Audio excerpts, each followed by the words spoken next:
स्वार्थ छोड़ दोगे तब भगवान दिखेगा, वरना नहीं दिखेगा। कहीं नहीं देखते हो, सही बात है, गुरु में भी नहीं देखते हो, पता है तो कुछ स्वार्थ पूरे हो रहा है तो बोल देते हैं, बोलने में क्या है।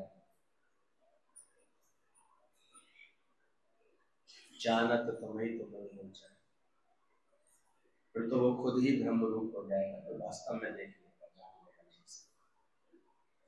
फिर तो उसका आचरण इतना सध जाएगा, इतना शुद्ध हो जाएगा,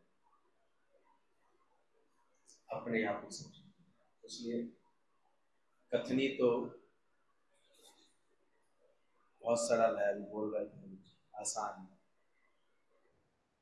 करनी किसकी देन, करना अमल करना, कहना सुनना क्या 2 मिनट में कह दो, एक दिन मिले आओ, दोष लगा लो, ऐसा भी कह लो, सोच लो, पर करने में दम लगाना पड़ेगा। समझ ले जा रही बात, केवल भावुक मन से सोचती रहोगी या कुछ करोगी, उस वक्त क्या किया। ज्ञानवान का तो एक क्षण का मिलना भी, 68 साल की बुढ़िया से मिलने के बाद उसका उद्धार कर दिया, सबरी का। तुम में ऐसा भगवान पैदा हुआ है, किसी से मिलो, उसकी सारी शिकवे शिकायत, उसका सारा भाव पलट के आ जाओ, मिटा के आ जाओ, ऐसा सच समाज है तो लाओ। बाकी खुद ही पर भ्रमित होकर परेशान होकर आ जाओ तो क्या होगा? कितना मिला था, राम कितने मिले थे सब। अरे इनको अपनी भक्ति तारती है या राम तारे हैं, चार दिया। हम अपने ही तो कर्मों में सुधार नहीं होते, सावधान नहीं होते। बाकी अब तो गुरु और मिल गया है सारे समय कहने के लिए कि गुरु ने ये नहीं किया, गुरु के यहाँ से पूछा नहीं, गुरु के यहाँ से किसी ने नहीं पूछा, ऐसे सब सोचकर कि तारती क्या है। जटायु को राम ने बोला था कि तुम जाकर के युद्ध करो, उसको खुद प्रेरणा आई। हनुमान जी को राम जी ने बोला था, उसके अंदर भक्ति थी तो वो कार्य करने लगा, बोला था।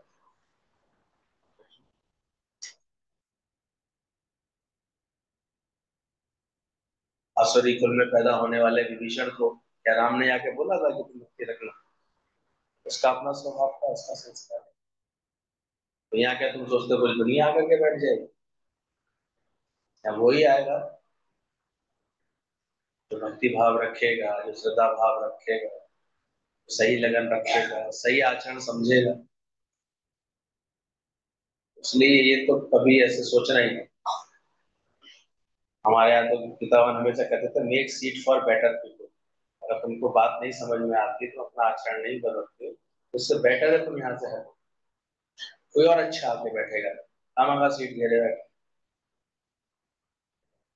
और सीट अच्छे अच्छे लोगों के लिए बनाओ, सीट में कम से कम समझ जाएंगे, हम बैठी हुई है और समझ भी नहीं रही, क्या फायदा।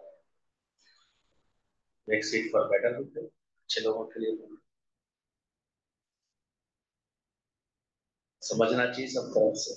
कितना गुरु हमको खोल खोल के सब बातें बता देता है। सभी लिखते हैं कोई ऐसी बात लिखो कि हमारा मन बस में हो जाए, गीता भगवान की महिमा करना आसान है, एक दिन 7 जून को सबने जोश कर लिया, मौज कर लिया, लेकिन उनकी बातों को समझना, उनकी बोली हुई लिखी हुई बातों को समझ पाना, ध्यान में पढ़ना की उतना लिखना होता है, मिटेगी मैं अरे घर वालों को तो पहले कुएं में डालो।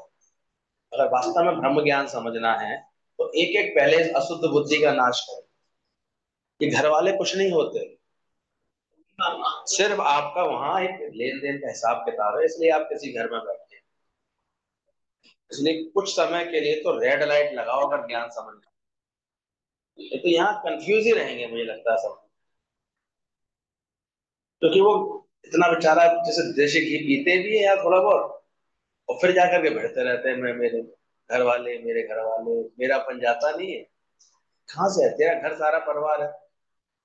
पहले तो ये समझो ना, थोड़ा ये जो है सारा संसार तुम्हारा है, इसको क्यों नहीं पहचानते?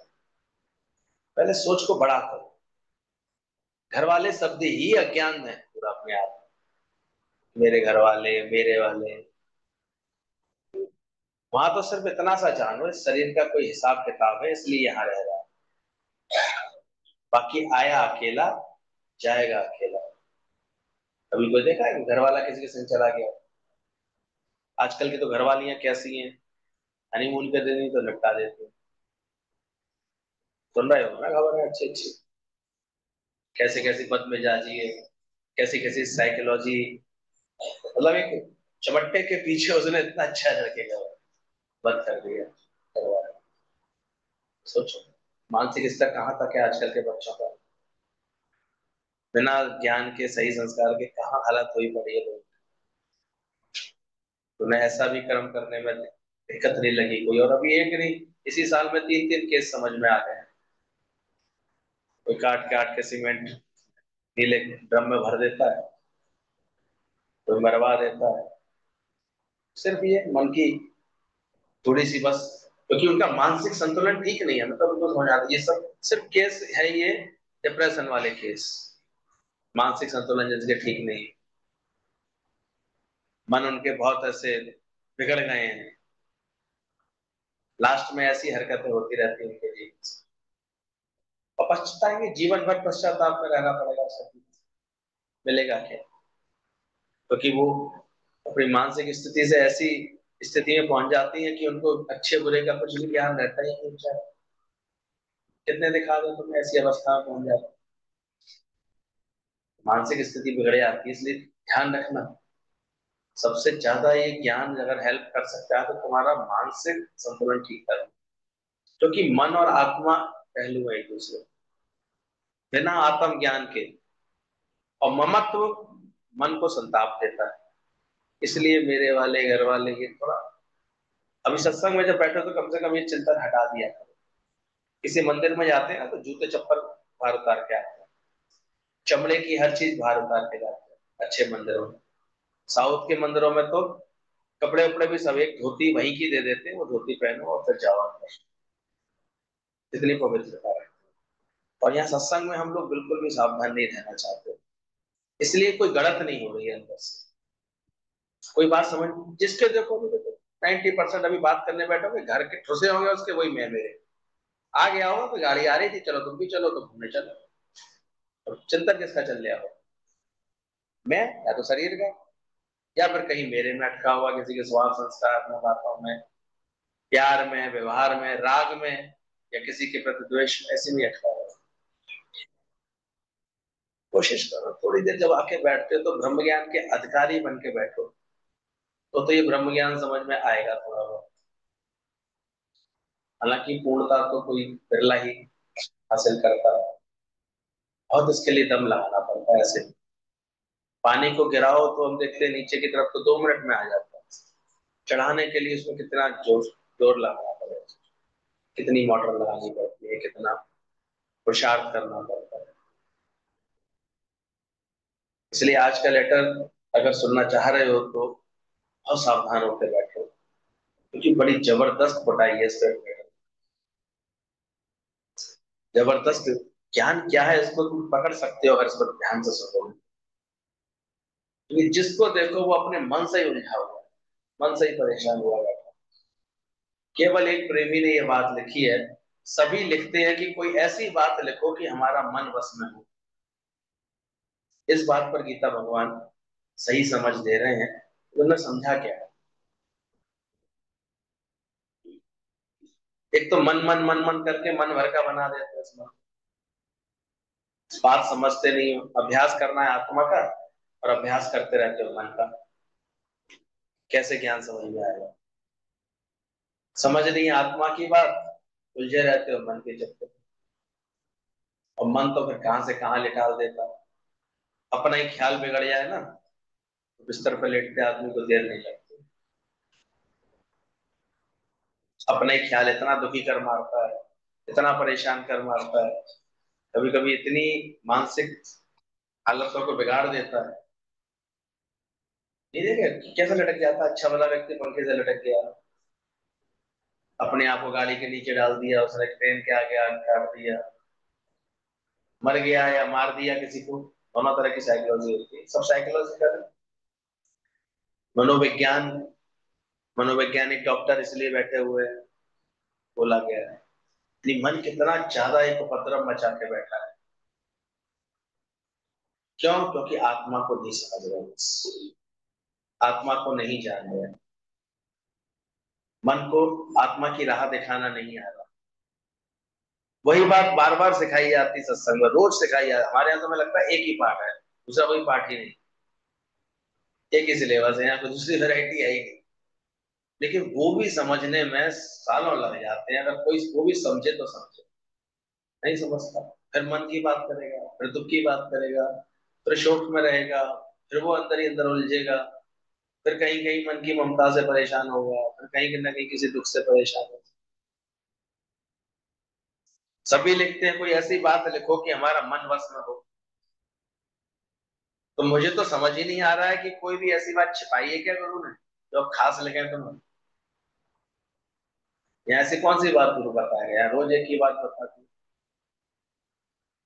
लोगों को लगता है शायद गुरु लोग, दुनिया के गुरु लोग ऐसे होते हैं, वो कुछ ना कुछ टैक्टफुली कुछ ऐसी बातों को ऐसा पोज करते रहते हैं कि हमारे पास कुछ खास है। भाई गुरु जी महाराज का है ना, वो 3 घंटे के लिए समाधि में बैठते हैं, हाँ ये शायद कोई तरीका होगा, इससे ये भगवान जी बन गए हैं, ऐसे थोड़ी।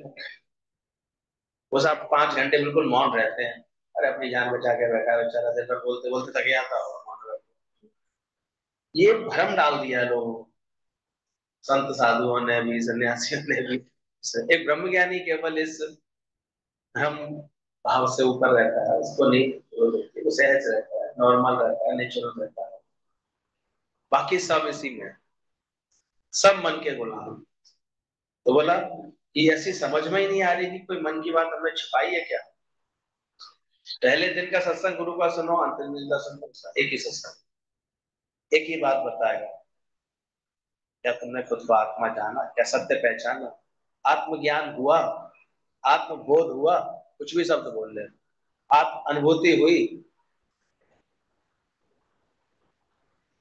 क्या तुमने पहचाना कि तू कौन है।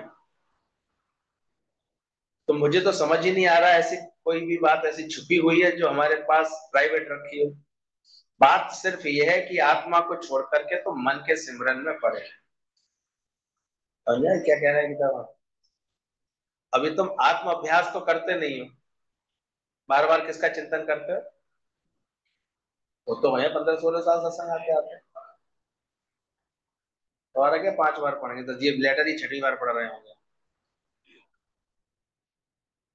पढ़ लेंगे, हमारे पढ़ने से, पर तुम समझ जाओ जल्दी से कि हमारी चूक कहां पर हो रही है।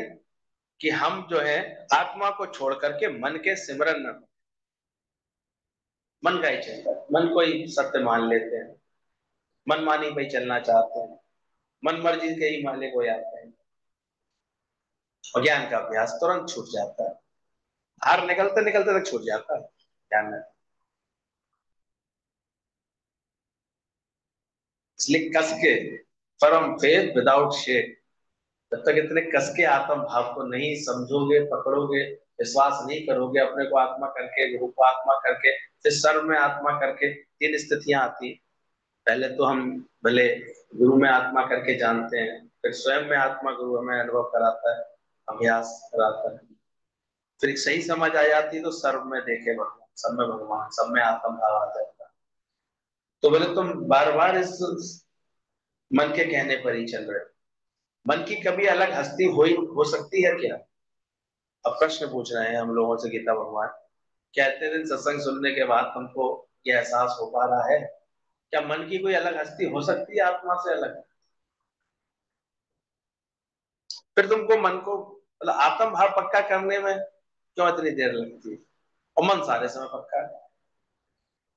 जिसको देखो मूड नहीं है, मन नहीं है, मन मेरा खराब हो गया, मेरे मन में ये आ गया, मेरे मन में ये आ गया,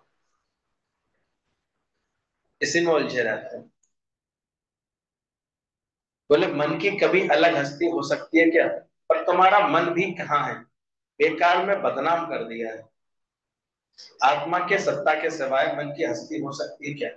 मतलब इस तरह से इस बात को समझो। जैसे चित्त और पट्ट, सिक्के का कोई अलग अलग हो सकता है क्या?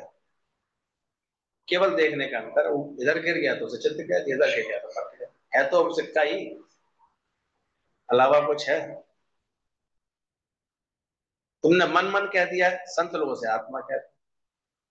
वो आत्म भाव के कारण अत्यंत आनंद में रहते हैं, हर वक्त आनंद में रहते हैं, उनका आनंद घुटता नहीं है। और तुम्हारे मन के कारण एक क्षण के लिए भी आनंद आता नहीं है। सारे समय मन महाराज परेशान करे बैठे, उलझाए बैठे। चलिए चलो सुनो, ये बात समझो, बहुत अच्छा लेटर है ये। मन को कभी अलग हस्ती हो ही नहीं सकती है, मतलब इतना आत्मा को समझो, जानो, पकड़ो।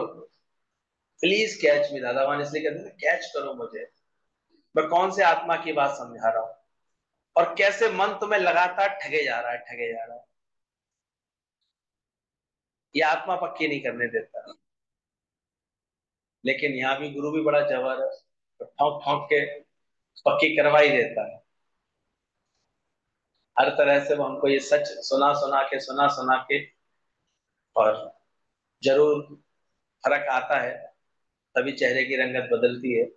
ये मुस्कुराहट ऐसे नहीं सस्ती लोगों के चेहरे पर, ये शुक्राने ऐसे ही नहीं दिल में आए उनके। वो अलग बात है, फिर बीच बीच में ये इतने फन होते हैं।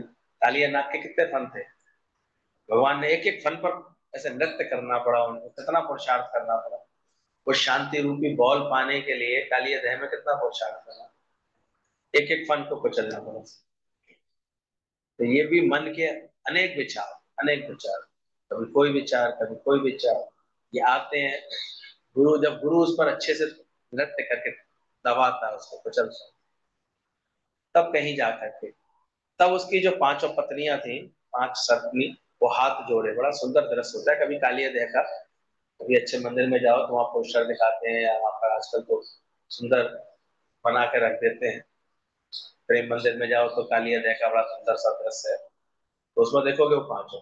तो जब ये मन पूरी तरह से मिट जाता है, तब जाकर के ये पांचों ज्ञानेंद्रियां, ये हाथ जोड़े भगवान की शरण में आते हैं। तो इधर उधर भटकाते हैं, ये मोह हमें भटकाता रहेगा, अच्छा भटकाते रहेगी, लोग भटकाता रहेगा। तो इसलिए रोज अभ्यास करो, करने की क्या बात है। तो समझना, मन को कभी अलग हस्ती हो सकती है क्या? पर तुम्हारा मन भी कहाँ है, बेकार में बदनाम कर दिया है। आत्मा की सत्ता के सिवाय मन की हस्ती है क्या? अब इस तरह से समझो बात। तुमने मन मन बोल बोल करके इस मन की हस्ती को खड़ा कर दिया।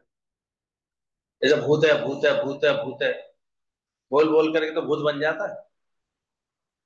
तो छोटे बच्चों को रटा देते हैं, भूत नहीं है ही भगवान, भूत नहीं है ही भगवान। हमारे ओम से अगर कोई बोल के देखे भूत है, तब भूत होता ही नहीं है, भगवान होता है, सीधे ये बोलता है। तो याद करा दिया, जिस दिन वास्तव में भूत को देख लेगा भूल जाएगा। तो भूत नहीं आ जाएगी उसके सामने, सामने आएगा। तो भूत कहाँ पर होता है? जब हम भूतकाल में पहुंच जाते हैं। आप देखा करो, जो ऐसे भूतकाल में यानी पुराने चिंतन में, खराब चिंतन में हो जाते हैं, तो उनकी प्रकृति कैसी बन जाती है, उनकी दशा कैसी हो जाती है, देखा करो। पुरानी पुरानी बातें ऐसे घूम रही हैं, झूम रही हैं, बाल खोले करके ऐसे दिखा रही हैं कि तो प्रेत आत्मा आ गई है, तो वो कौन बन गई? भूतनी बन जाती है। कितने दिखाते हैं ऐसे नौटंकी करते हैं, और होता कुछ नहीं। तरह तरह के उनके मानसिक उन्माद होते हैं, डिप्रेशन की तरह तरह की फेस होती है। डिप्रेशन ही अपने आप में 90 प्रकार के होते हैं। कभी किसी रूप का, कभी किसी बात का, कभी किसी चीज का। सीजोफर्निया ऐसी भयंकर बीमारी होती है, पर एक दिन तो ऐसा कब्जा कर लेती है, ना उठने देना, बैठने देना, करने आदमी की। यहाँ तक देखा गया है कि डुप्लीकेट पर्सनैलिटी हो जाती है, लड़की है, अचानक लड़के की आवाज में बोलने लगेगी, मन के खेल है, दिखा दे तुम, देखे होंगे तुम।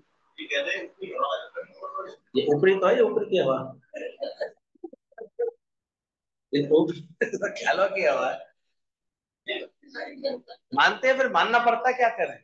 डॉक्टर भी ठीक नहीं कर सकते, कोई और ठीक नहीं कर सकता दुनिया में। ये तो सिर्फ अगर निष्काम गुरु के प्रेम में उसका मन आ जाए, उसकी उसकी प्रकृति आ जाए, वो इस मन से उससे दवा कह कह के सुना सुना के मुक्त करा, वो भी प्रेम होगा तब, श्रद्धा होगी तब, ये तो नहीं। समझ रही है इस बात को। कब भागेगा भय रूपी भूत, चिंता रूपी भूत, अंदर से डर डर वाले, बहुत लिहाज में रहने वाले, इसलिए कहते हैं अपनी प्रकृति को ऐसे बोलने वाला बनाओ, कहीं ना कहीं तुम्हारी बात एक्सप्रेस होनी चाहिए, कहना सुनना आना चाहिए। अखबार भरे पड़े हैं आजकल तो, इन दोनों बहुत ज्यादा ये चल रहा है। कल भी किसी सब अच्छे चिंतन करने वाले, अच्छे सत्संग करने वाले इस बात को जरूर कहते हैं, आप ऐसे दबे दबे मत रहिए, कोई बात है मन में तो क्लियर बोलिए, जो भी कुछ दिल में हो तो बताइए। गुरु से भी गुरु मिलता है तो हम अपनी बात क्लियर, मौका मिलता है, समय मिलता है। एक को हमने देखा, वो अब आखिर बीमार होकर पड़ गया, और उसका हट क्या था, मुझे आपसे 5 मिनट चाहिए, क्योंकि मैं 2-2 घंटे उसके साथ रहता था। फिर भी उसकी जिद क्या थी, उसकी साइकोलॉजिकल जिद थी केवल, आपके मुझे 5 मिनट चाहिए। नहीं भाई, 2 घंटे से तेरे साथ हो, 5 मिनट और क्या। पर ना तो उसके मन को वो 5 मिनट मिले, ना उसने अपने, और अपनी मन की खुद की होशियारी से बीमार पड़ गया। अति होशियारी, अति चतुराई, कहाँ सत्संग को वैल्यू देंगे। एक दिन ऐसे लोगों के मन केवल सत्संग से हटवा देते हैं, श्रद्धा खत्म करा देंगे, मन से हटवा, लेकिन है सब ये मानसिक रखे। और बड़ी मजेदार बात है, ऐसे बीमार लोग अपने को बीमार नहीं मानेंगे, मानने देता है, तभी तो कह रहा है दवाई क्यों खा रहा हूं, दवाई क्यों खा रहा हूं, क्योंकि मन मान ही नहीं रहा है, क्योंकि वो नॉर्मल समझ रहा है अपने आप। पर अति के विचार चल रहे हैं, इसलिए डॉक्टर ने कोई दवाई दी है ताकि ये रात को शांत होकर के सो जाए, ओवर एक्टिविटीज चल रही है तो शांत हो जाए इसको, हाइपर एक्टिव हो रहा है माइंड, तो थोड़ा शांत हो जाए इसका। पर वो मानेगा नहीं, मानेगा नहीं, इसलिए विश्वास से दवाई खाएगा नहीं, क्योंकि उसे विश्वास ही नहीं है, इसलिए ठीक भी नहीं हो। हमने तो बहुत देखा है खेल ऐसा। लेकिन हाँ, कुछ लोगों को हमने देखा, जब हमने उन्हें समझाया और उन्होंने बात मानी और डॉक्टर से दोस्ती सीखी, और दोस्ती करके डॉक्टर की बात को समझा, डॉक्टर को अपनी बात पूरी समझाई, तो अब स्थिति यह है कि केवल जब थोड़ा बहुत चेंज होता है तब वो बस डॉक्टर से कंसल्टेशन ले लेती है, और बाकी ऑलमोस्ट ज्ञान के विचारों से ठीक रहता है। खुद में खुश रहना, खुद में अंदर से अपने आप को बकअप करना, अपने आप में ऐसे एक्सप्रेसिव रहना, प्रेम कर पाना, कितनी चीजें यहाँ मिल रही हैं हमें इस मन को ठीक करने के लिए, और हम क्या उसका उपयोग कर रहे हैं। इसलिए गुरु भजन सुनाने में, किसी न किसी को तुम प्रेम करने में, सत्संग की महफिल रखने में, इसमें तुम्हारे मन को लगाता है, इसी से ज्ञान भी पक्का होता है धीरे धीरे। नहीं तो ये मोह क्या करता है, आप देखो, मोह आपके मन को एक विषाद देता है, और प्रेम आपके मन को एक उमंग देता है। अब कौन से भाव में रहना पसंद करेंगे, तो बच्चों को लेकर कौन से भाव में आ जाती है, प्रेम रहना चाहिए, मोह नहीं बनाना चाहिए इसमें, इसलिए मोह को बेकार बोला जाता है। किसी के भी प्रति मोह कैसा है, भाव अच्छे रही सही रहने चाहिए। तो सब विकारों का गुरु तो समाधान करता है, ठीक करा देता है हमारे मन, लेकिन जब तक इसको पूरा आत्म तत्व ना समझ में आए, आत्म ज्ञान ना समझे, तब तक ये समझता नहीं। इसलिए हमने देखा है कि यहाँ पर कितने कितने कितने ऐसे नेगेटिव सोचने वाले, बैठते बैठते उनकी प्रकृति पॉजिटिव होने लगती है, उनके विचार बदलने लगते, उन्हें विश्वास आ जाता है, पर वो समझने लगते हैं, वो अपने संग हुई घटनाओं या बातों को फिर एक उसको परमात्मा का एक जैसे आशीर्वाद सा समझते हैं, जो पहले दुखी कर रही होती थी बातें, उन्हें लगता है नेचुरल है, नॉर्मल है। पहले लगता था भाई मी, और अब लगता है वाई नॉट मी। क्या हुआ, पहले लगता तो मेरे संगी ऐसा क्यों है, सब सारे तो मेरे ही साथ है। और अब ज्ञान सुनते सुनते समझ में आ जाता है तो फिर जमाया सुख जग में सब, सबके साथ भगवान ने खेल किया हुआ है। और सही और बात समझ में आती, दुख बना ही नहीं है, सिर्फ हमारे ख्यालों का खेल है। और पूरा लेटर समझ लो आप, बोले पर तुम्हारा अज्ञान है जो तुम्हें पता नहीं चलता है। मतलब इस एक बात पर कि आप ऐसी बात लिखिए कि हमारा मन बस में हो। गीता वालों से कितने गहराई समझा रहे हैं, तुमने केवल मन की बार बार सत्ता बना दी है, और इसलिए कह रहे हो मन में, मन हमारा मन बस में कैसे हो, मन बस में कैसे। कोई ऐसे बेवकूफों की तरह बोले सागर में लहरें नहीं आए, सागर में लहरें नहीं आए, तो बेवकूफी की बात है। वेव का तो इंतजार करते हैं कि वेव्स कब शुरू होंगी, सागर में लहर ना है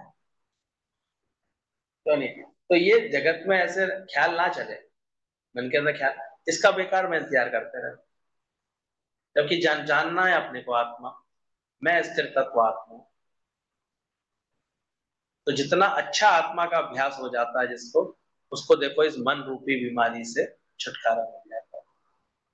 आज मूड नहीं है, आज मूड अच्छा नहीं है, मेरा मूड नहीं लग रहा, मेरा मन नहीं लग रहा, शायद मायके जाऊंगी तो ठीक हो जाऊंगी, शायद यहाँ जाऊंगी तो ठीक हो जाऊंगी, कहीं नहीं ठीक होता है सर। अगर ठीक होगा वो अपने अंदर से ही होगा, जब वो अंदर से ये ज्ञान समझ लेगा कि अब मन नहीं, अब आत्मा, अब भगवान बसा हुआ सब। तो ज्ञान कोई नया नहीं है, क्या जो रोज सवाल पूछेंगे तो मन को मोड़ेंगे। अब ये पूछो कि कब लगाएंगे इस ज्ञान को। असल में जो होना चाहिए कि हम ये बातें कब लगाएंगे। इसलिए उस दिन ये पॉइंट्स मिले थे हमको कि दूसरों के लिए दुखी होने के बदले अपने हाल पे रो। कितने दिन से सत्संग में आने के बाद मैं ब्रह्म क्यों नहीं देखता हूँ, मैं शरीर छोड़ते वक्त अभी भी क्या सोचूंगा, पूछो। ये तो धारणा बना ले कि मैं जल्दी मरूंगी, पर शरीर छोड़ते समय क्या सोचोगी। इनने पूछा नहीं, इनने कुछ समझा नहीं, इन्होंने मुझे दुख दिए, ये सोचोगी, क्या सोचोगी। की प्रैक्टिस भी कर लो साथ साथ। क्या करोगे, नहीं वो तो सही है, लेकिन शरीर छोड़ते समय क्या सोचोगे। क्या आत्मा में मन रहेगा, क्या परमात्मा के श्री चरणों में ध्यान रहेगा, कि अंतकाल स्त्री सुमर जाएगी, अंतकाल ध्यान आ जाएंगे कि मैं तो जा रहा हूँ, मैडम जी का क्या होगा, पता नहीं, मैं तो तैयारी करा रहा हूँ आपकी। ये जो मकान मैंने बंदरों से सुरक्षित कराया था क्या होगा, याद कर ले। तो अंतकाल शरीर छोड़ते समय क्या सोचूंगा, यही प्रश्न आते हैं मन में, क्या होगा अंतकाल में, घर सुमरे, ये घर परिवार छोड़े जा रहा हूं, क्या होगा। नहीं होते अंदर अंतकाल में, परेशान से होते हैं। तो जब तक जिसकी जिम्मेदारी लग रही होती है उसका हाथ किसी के हाथ में नहीं दे देते, भाई तुम्हें नहीं, मैं तब नेक चैन आता, तब निकलती है सांस है, तो अंत में मन कहाँ गया। तो ये जो लिखे थे 10 बातें उनको याद करना, पढ़ते रहना बार बार। क्या मैंने अपना काम उतारा है, क्या मैं इम्तिहान में पास हूँ, मैंने पढ़ाई कर ली है, समझते जाना इन बातों को हमेशा। और लेकिन अंदर में तैयारी करना। तो अब पूछो कि कब लगाएंगे इस सत्संग को, ज्ञान को कब अपने जीवन में लगाएंगे। बेकार में अपने को शर्मा रहे हो, मन मन कह करके बेकार में अपने को लजा रहे हो। खुद ही नरक में जाओगे, साथ में हमें भी नरक में ले जाओगे। अब सुनो गुरु की ना कर रही तो नरक में जाओगे। और अब दोष किस पे आएगा सत्संग में आने के बाद, तुमको पता है दोष किस पे आ जाता है, पायलट पे आ जाता है सर। तो ऐसा निष्कामी गुरु मिला है हमको, तो अब हमें गुरु पे दोष लगाना चाहिए, लगवाना चाहिए। आखिर मन से दुखी होकर के तो मरे, तो सब किसको दोष देंगे। यही सत्संग में जाते थे, सत्संग में जाके यही सीखा इसने इतने दिनों का, क्या कहेंगे। अरे किसको गाली मिलेगी, तुम्हारे साथ साथ नरक में और कौन जाएगा, तो गुरु जाएगा नरक में।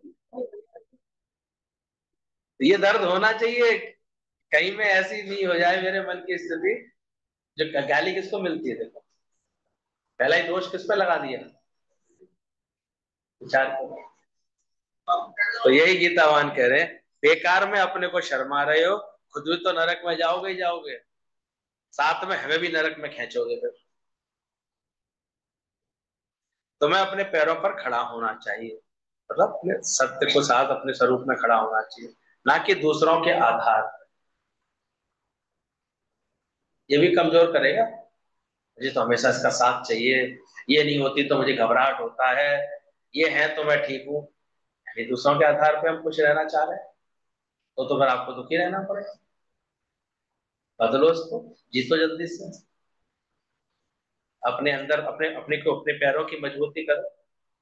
हालांकि कभी कभी पैरों में किसी की कमजोरी आ जाती है, तो हो सकता है उसे उसको सहारा लेना पड़ता है, डंडे का, या क्या बोलते हैं उसको, पैसा की, और वो ऐसे चलता वॉक करता है। लेकिन फिर जब पैरों में ताकत आ जाती है तब भी लेता रहता है, फिर तो खड़ा कर देता है एक तरफ। उस दिन आ गई थी वो, क्या कहते हैं, सुकेशनी आंटी, अपने दोनों पैरों पे चल करके धीरे धीरे करके, मैंने कहा तो ऊपर भी चढ़ गए। मैं यही कहना चाह रहा था, मैंने यहाँ तो उससे भी नीची सीढ़ियां है, पर ये कि छूट जाता आने की जो है रोज का प्रैक्टिस, छूट जाता है। इससे आत्मा का अभ्यास करो। तो बोला अपने पैरों पे मजबूत क्यों नहीं होते, खुद ही बोले खड़ा होना है अपने पैरों पर, ना कि दूसरों के आधार पर। अब अपने पैरों पर खड़ा होना क्या नहीं है, तो ये दौड़े की पिक्चर गाना है, और लो आइए अब अपने पैरों पर खड़े हो गए।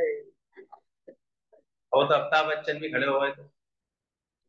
अब ये खड़ा होना थोड़ी होता है, खड़ा होना मतलब अब अपने आधार पर तुमने जीना शुरू कर दिया, कि अब पता लगा कि अब पत्नी मिल गई तो पत्नी के आधार से खुश, फिर बाद में पिता थी तो पिता के आधार से, फिर पुत्र के आधार से, पति के आधार से। अरे अपने आधार पर कभी चलोगी कि नहीं चलोगी?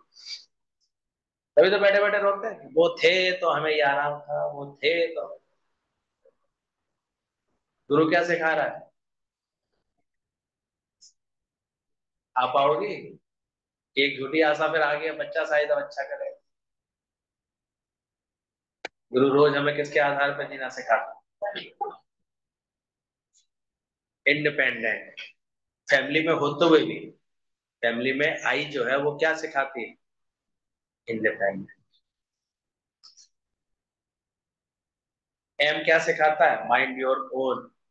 यानी हम अपने ही काम से अपना काम रखने की कोशिश कर सीखें, व्यर्थ में किसी के काम में, किसी के व्यवहार में, किसी के स्वभाव में बहुत इंटरफियर नहीं करें, टोका टाकी नहीं। माइंड योर ओन और इंडिपेंडेंट। गीतावान कहते थे ऐसे आचरण सीखो, ऐसे व्यवहार सीखो कि तुम इंडिपेंडेंट हो जाओ। नहीं तो एक दूसरे को आधार देना है, परिवार के नाम पर आधार देते हैं और परेशान होते रहते हैं। भाई क्यों नहीं तुम फ्री हो? अरे वो 4 बजे का टाइम है उनके खाना खाने आने का। क्यों उसको एक चाबी क्यों नहीं दी अलग फ्लैट की, या मकान की एक अलग से क्यों नहीं व्यवस्था है? आदमी फंसा किन बातों में, नहीं फंसा रहता है। जो आजकल के स्मार्ट लिविंग हो गई है वो कैसे हो गई? अगर इंडिपेंडेंट नहीं होंगे ना तो आप दुख बनाते रहेंगे एक दूसरे के लिए। वहां जहां पर जहां समझदारी होती है वहां ऐसे नहीं होता है। मैसेज होता है, रखा हुआ है खाना तैयार, रखा हुआ है कैसरोल रखा है, आप जब आए तब खा लेना, वो अपने कार्य के लिए फ्री। अच्छा पैसा कमाने जाए तब तो वो लेडीज के लिए कुछ नहीं कहेंगे, अगर वो सत्संग आ रही है 4 घंटे के लिए, तो सत्संग यही सिखाता है। सत्संग में यही सीखा है, तो ये दोष लगा दो। इसलिए कह दिया करो झूठे, भाई सत्संग में हमें लाख रुपए मिलते हैं।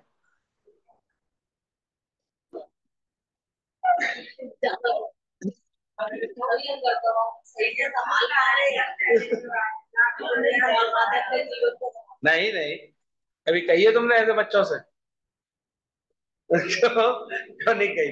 कह दो कि हमें तो 1000 लाख रुपए मिल रहे हैं इसलिए नहीं आते हम।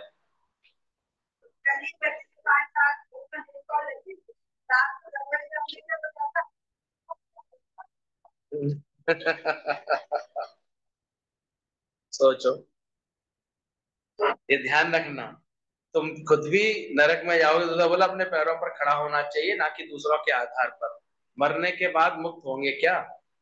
हमारे यहाँ कौन सी मुक्ति सिखाई जा रही है? मरने के बाद की मुक्ति या सच्चा गुरु मिलता है तो क्या करना है हमको? जीते जी मुक्त, जीते जी वासनाओं से मुक्त, इच्छाओं से मुक्त, बातों से मुक्त, ख्यालों से मुक्त, दुखों से मुक्त, सर्व दुखन की निवृत्ति और परम आनंद की प्राप्ति, मोक्ष किसे बोला गया है?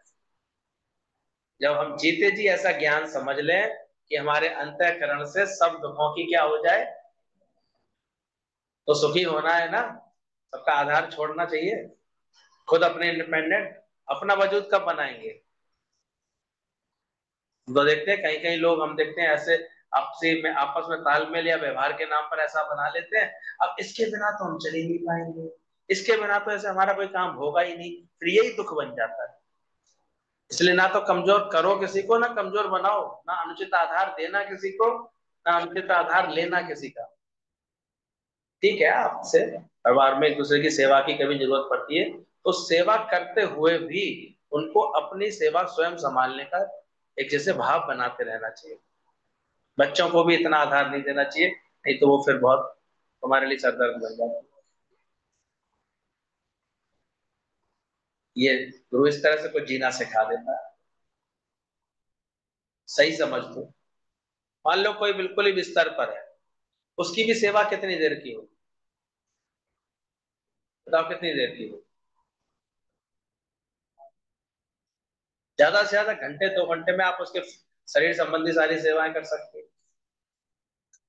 दिन भर में और एक आध 2 घंटे लगा लो, खाने पीने की सेवाएं समय समय पर देनी होती है उसको। बाकी तो हमारा मोह अटका के बैठा हो। और नहीं तो हम देखें, अगर थोड़ी सी भी समझदारी से कोई चलता है तो इतनी अच्छी अच्छी सेटिंग कर देते हैं एक दूसरे के लिए कि ना अटके ना अटके, आराम से ऐसे चलना आना चाहिए। तुम बोले, या हमारे हाथ में, क्या तुम्हारे को ज्ञान की पुड़िया घोल करके पिलाना? ये तो हम पूछ रहे हैं, ये क्या गुरु के हाथ में है?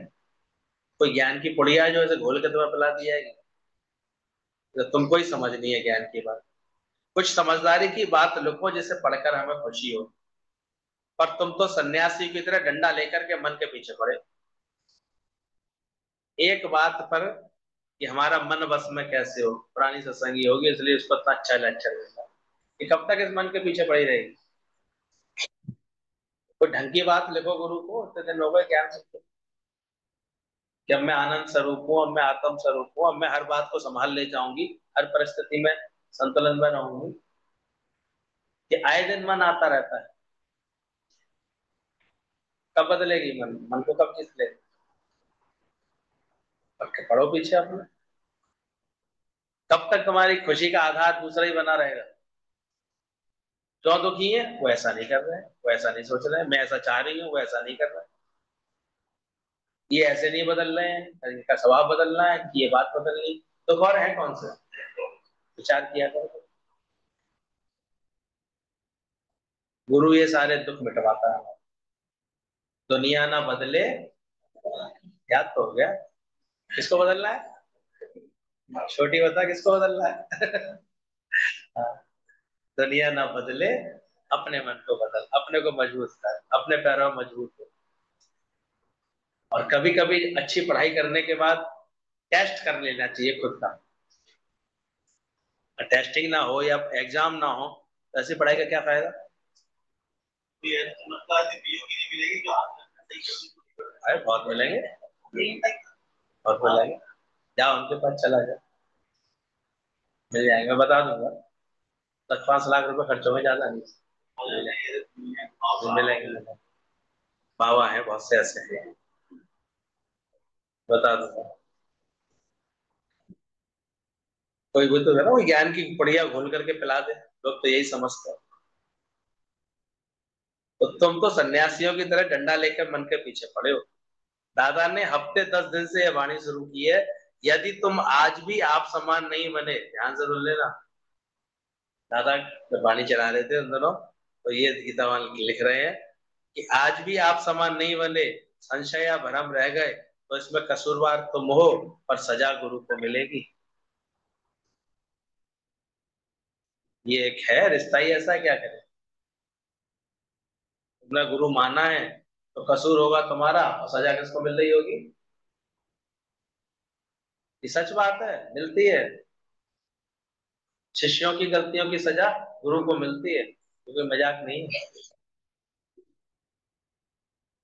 इसलिए गुरु होना तो बहुत ही दुर्लभ है ही है। सच्चा शिष्य होना भी बहुत खतरनाक काम, क्योंकि एक बार शिष्य बनने के बाद अब आपके एक एक कर्म का हिसाब किताब किससे जुड़ जाता है? आपके गुरु से जुड़ जाता है। पर हम इतनी गहराई से संबंध को मानता रहे, माने तो समझ में आए। दादा कह रहे हैं, यदि तुम आज भी आप समान नहीं बने, जल्दी से तुमने ज्ञान का निश्चय नहीं पक्का किया, संशय भरम रह गए तुम्हारे अंदर, यानी अभी भी दुख लगने बातें लगनी रह गई अभी अंदर, तो कसूरवार तो तुम होगे, सजा गुरु को मिलेगी। क्या तुम्हारी ये मर्जी है कि हम छूटे हुए भी तुम्हारी वजह से नरक में आए? अब मन है ना, ज्ञान को समझ के क्या कहना चाह रहा है। जो गुरु तुमको निर्लेप न्यारा रखता है, वो खुद निर्लेप न्यारा होना नहीं जानता है क्या? पर तुमको एक एहसास दे रहा है, ध्यान रखना, सावधान रखना, गलती होगी तुम्हारी, बदनामी होगी गुरु की। अब एक तो उछलंक मन वाला क्या गया, बहुत अच्छी बात है, बदनाम तो गुरु होगा, करते रहे गलती। और एक शर्मसार होगा जना तो वो अपने आचरण को तुरंत बदलेगा। अब पता नहीं तुम कौन सी वैरायटी हो। इसे शर्म होगी, अगर गुरु की कदर होगी, नहीं तो गुरु के नाम को लजाने वाले ही बैठे होते हैं यार। जैसे कदर होगी, वो अपने आचरण को इतना अच्छा करेगा, हर जगह इतना अच्छा करेगा। ऐसी अभद्रता नहीं होगी कि हर जगह लार टपका दे, हर जगह कहे कि नहीं हमें तो पूछा ही नहीं, हमें तो किया ही नहीं, ऐसे नहीं कहेगा। वो अपने अंदर के निरीक्षा भाव को प्रकट रखेगा। वो अंदर से अपने अंदर की सब मन की चंचलताओं को जीत के रखे। वो अपने आदत स्वभाव संस्कारों को बदल के रखे। वो ऐसे नहीं हो जाएगा। इसलिए शिष्य बनना, नौकर चाकर बनना तो बड़ा आसान है गुरु के यहाँ के, शिष्य बनना बड़ा मुश्किल है। और तो बिरला बन पाता है। इसलिए ध्यान रखना, गलती तुम्हारी होगी, सजा गुरु की गुरु को मिलती है। पर और गालियां खा लो तभी सुधरोगे। तुम तो इतने बच्चात हो कि फिर भी कहोगे हम दूसरा जन्म लेंगे, गुरु तुम भी दूसरा जन्म लेके आना, फिर तुमसे ज्ञान सुने। बच्चात तो ये तारीफ का शब्द नहीं है। क्या है ये? गाली है। नहीं हो सकता तुझे समझ लो तारीफ करी था तुम्हारी। जन्म जन्म का साथ है हमारा तुम्हारा, हम फिर आएंगे तुम फिर आना गुरु जी। अच्छा भला गुरु मुक्ति की क्लास में बैठाल रहा है, और तुम उसे ही जो है बार बार नरक में डालो। इसी जन्म में सुधर जाओ ना। 20-20 साल में तुम्हारे अंदर की शिकायत ही कच्ची बंद नहीं हुआ अभी तक, तुम्हारे अंदर में बदलाव नहीं आया, कैसे गुरु समझे? अभी तक मुक्ति नहीं पाई तुमने, अभी तक, अभी तक मिथ्या नहीं जाना जगत की बातों को, अभी तक तुमने ऐसी सहन शक्ति नहीं बना पाए कि तुम किसी भी बात को बड़े आसानी से मजाक ऐसे सहन कर सको। क्या हुआ, कौन सी बड़ी बात है? नथिंग न्यू अंडर द सन। सब तो होता ही है। अगर नहीं कर पा रहे हो तो इसका मतलब किसको लजा रहे हो? गुरु को ही लजा रहे हो। तो तुम तो इतने बच जाते हो कि फिर भी कहोगे हमारा दूसरा जन्म लेंगे गुरु, तुम भी जाना, फिर तुमसे ज्ञान सुनेंगे। अभी तो मनुष्य हो, फिर तो घोड़ा गधा ऊंट बन के आओगे, हैवान होकर के क्या ज्ञान सुनोगे और समझाओगे? इस पद से जो नर चूके तो आए जाए दुख पाए। मनुष्य योनि में मोक्ष नहीं पा सका, तो पशु योनि में क्या ज्ञान सुनोगे और क्या समझोगे? इसलिए बोला गया मनुष्य योनि को तरसे देव जन सारे। ये बड़े भाग्य से मिली है, बड़े भाग्य से सत्संग मिल गया है, बड़े भाग्य से गुरु मिल गया है। बस हमारे अंदर ये चेतना आनी चाहिए। क्या हमने अपने को जाना कि मैं बड़ा भागी? भजन तो अभी शुरू करूंगा, सोई बड़ भागी जो सतगुर पावे, सब डालेंगे। पर माना आपने इतना भाग्य, मुझे गुरु मिला है, बड़े भाग्य में। अभी भी देखो मन क्या कह रहा है, कोई ऐसा मिल जाए जो ऐसे करके ठीक कर दे, जबकि ठीक खुद को ही करना होता है। खुद के ख्यालों से अपने को उलझाता है, ख्यालों से चाहो तो ठीक कर लो, कुछ है ही नहीं। मन को खुद ही ठीक कर लो। तो मनुष्य योनि में मोक्ष नहीं पा सकोगे तो पशु योनि में कैसे होगे। ये अज्ञान भी अंदर से निकालो, जल्दी ही समझ जाओ। जो कुछ भी है उसे कुदरत का खेल बैठ करके देखो। किस किस को ये लाइन समझ में आ रही है? Every happening is the mood of my God.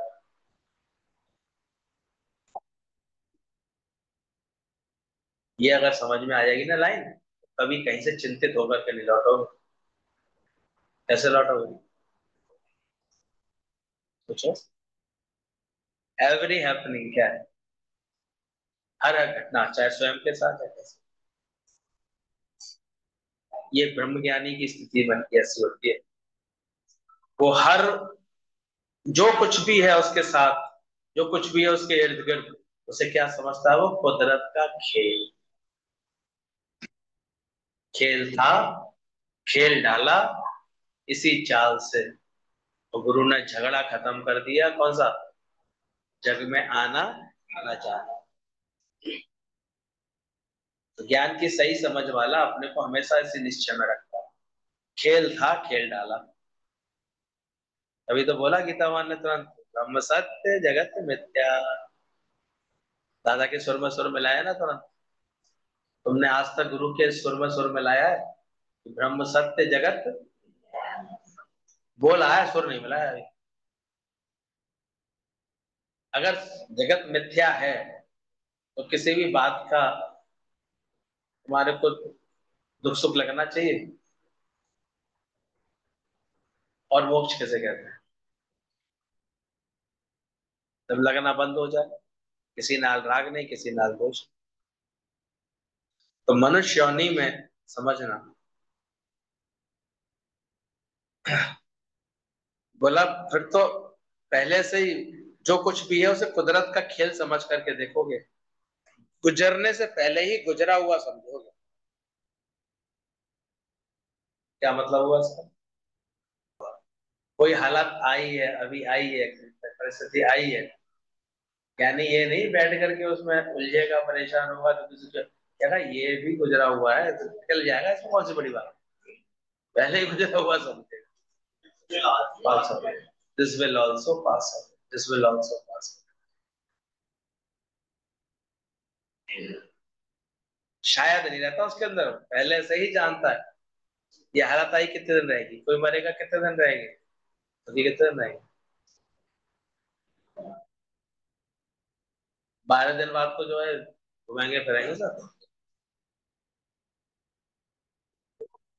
पहले से ही गुजरा हुआ जानता है, इसलिए किसी भी बात का प्रभाव अपने ऊपर नहीं लेता। कुदरत का खेल बैठ करके देखो, गुजरने से पहले ही गुजरा हुआ समझने वाला कभी हानि में नहीं जाएगा। ऐसा समझने वाला कभी ये बात होनी है कि मतलब जो भी हो रही है उसमें अटकेगा नहीं फिर। अरे ये भी गुजर जाएगा, this will also pass away, ये भी हट जाएगी बात। आइए कोई बात, लोग पकड़ के बैठ जाते हैं, 2-2 साल से 3-3 साल तक पकड़े रहते हैं। कोई घटना कभी घटी, कोई बात कभी घटी, किसी ने कोई व्यवहार किया, तो यही तो होती बेवकूफी है। मन है ही ऐसा ही नीच। इतना कभी कहीं प्यार मिला होगा, सत्कार मिला होगा, बात मिली होगी, लेकिन एक बार भी कभी कोई उखड़ा हुआ व्यवहार कर दे ना, अब देखो चौपट कर दो उसे। नहीं भुला पाते, नहीं भुलाना चाहते, फिर तो ये हट हो जाता है मन का कि नहीं भुलाऊंगी इस बात, नहीं भुलाऊंगी। चौपट कर दोगे आगे से, अपने हमेशा के लिए प्रेम के दरवाजे बंद करो उस व्यक्ति के। अज्ञान है ही है ये। और ज्ञानी देखो कितना सहज रहता है, जानता है भले हमारी डिफरेंस है, ओपिनियन हमारी अलग है, हमारी विचारधाराएं अलग है, लेकिन फिर भी उसका सबसे प्यार है, फिर भी उसके साथ बड़ा कंफर्टेबल है, खुश है। क्योंकि ज्ञानी के मन क्यों है? क्योंकि गुजरने से पहले उसने गुजरा हुआ जाना है। जाएगा पहले ही। भगवान ने बोला ना उसको कि तू जिनको सोचेगा तू युद्ध में मारेगा, ये पहले ही मेरे द्वारा मारे जा चुके हैं। तभी तो भगवान ने विश्व रूप दर्शन दिखाया, जिसमें जब उन्होंने देखा भीष्म पितामह, कर्ण, दुर्योधन, ये सब पहले से ही भगवान के मुख में जा रहे थे मरने। तब बोला कि तो पहले से ही जाना, सब हुआ पड़ा है। हर बात को हंसी मजाक में उड़ाने वाला कभी ख्यालों से खाली, सभी ख्यालों से खाली हो जाएगा। अब ऐसा नेचर है तुम्हारा कि नहीं है? या हर बात को ऐसे खोद के लिख लेते हो अपने दिल और दिमाग के ऊपर? आदत कैसी है तुम्हारी? ज्ञानवान अगर कोई ऐसा होगा ना, थोड़ा लाइटली लेता है, उस पर भी तुम बड़े ऐसे ऐसे करोगे, अरे ये तो किसी बात के वो ही नहीं है सेंस। ये उसका ज्ञान है। ये ज्ञान तुम्हें भी आना चाहिए कि हर बात को कैसे उड़ाओ। वो आया, आकर के उसने गुरु से बोला, गुरु जी मुझे शब्द बहुत लग जाते हैं, शब्द बहुत लग जाते हैं। तो गुरु ने क्या कहा उसको? एक पंख दिया, पर बोले बजाय इसको ले आकर के संभाल के रखिए, कल लेके आइए। दूसरे दिन फिर गुरु ने कहा, वो लेके आया, अरे वो गुरु जी मैंने रखा था खाले में, वो तो दिखा ही नहीं मुझे, मैंने कहा उड़ गया। रात को हवा आई होगी तेज या आंधी आई थी तो उसमें उड़ गया होगा, वो तो वहां मिला ही नहीं। बोले कल दिख रहा था तेरे को? बोले हाँ दिख रहा था। बोले आज तो गायब हो गया। तो जो कल दिख रहा था वो आज गायब हो गया, और शब्द तेरे को कल दिख रहे थे किसी ने बोले हुए शब्द? बोले नहीं। और आज तक तेरे दिमाग में, 10 10 साल तक तेरे दिमाग में रहते हैं। तो उसका मतलब नहीं समझी ना ज्ञान की बात। ज्ञान समझ लेगा तो हर बात को कैसे उड़ाएगा? वो हर बात को हंसी मजाक में उड़ाने वाला।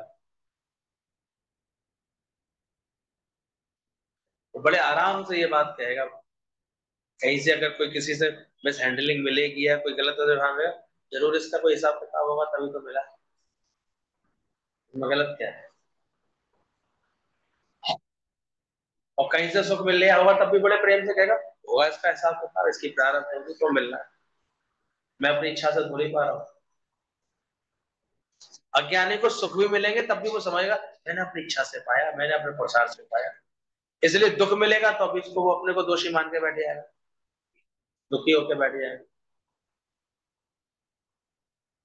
ज्ञानी पहले ही सब गुजरा हुआ सब, पहले ही ये जानेगा कि हर बात में वो, जो हर बात को हंसी मजाक में उड़ाने वाला सभी ख्यालों से खाली हो जाए।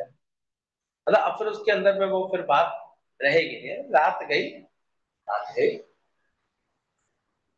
झगड़ा 1 मिनट पहले ही तो हुआ था, वो मिनट तो बीत गया, अब क्या झगड़ा है? सोचो।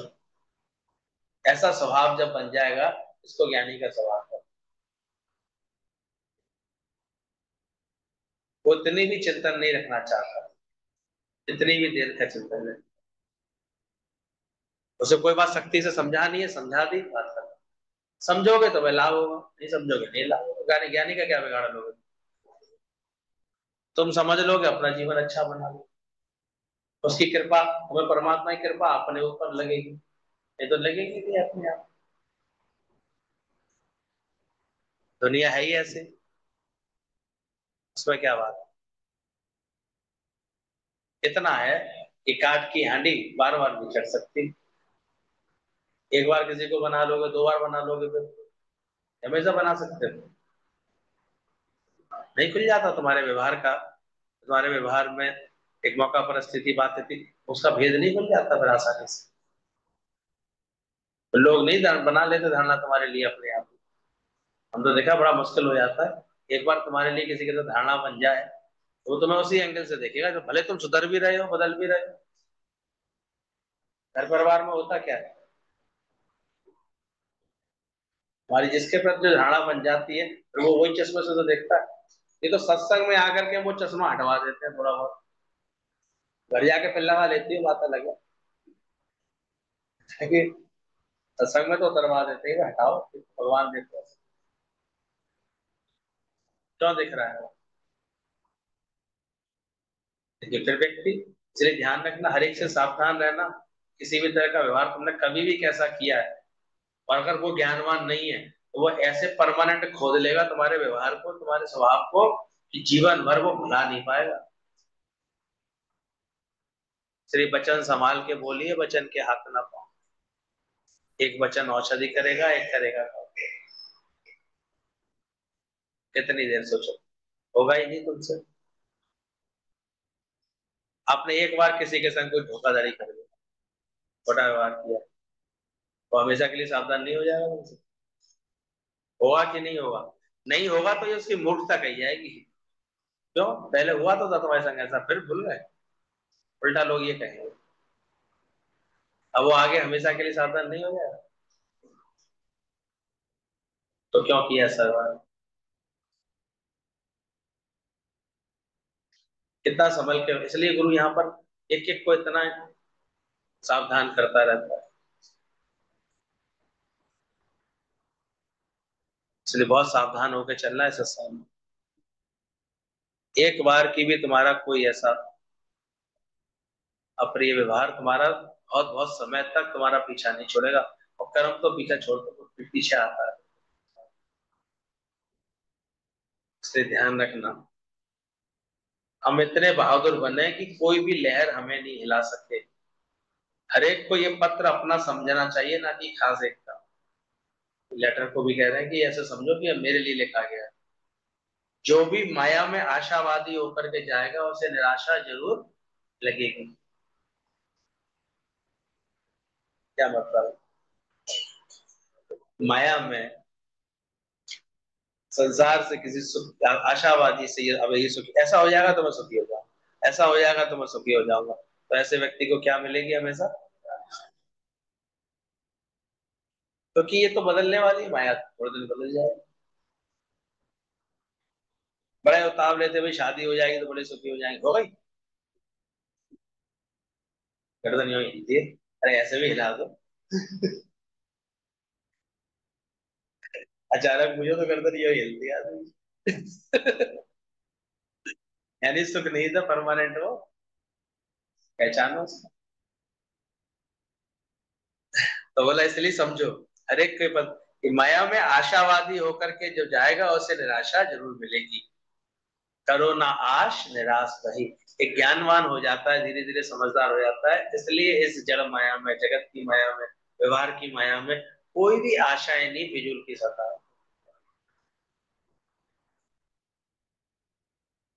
हर जगह आपको मूल्य चुकाना ही पड़ेगा। नाच लो, खेल लो, कूद लो, हर मूल्य चुकाना पड़ेगा। इंडिया में तो कहते हैं। तो इसमें आशा रखोगे तो निराशा लगे।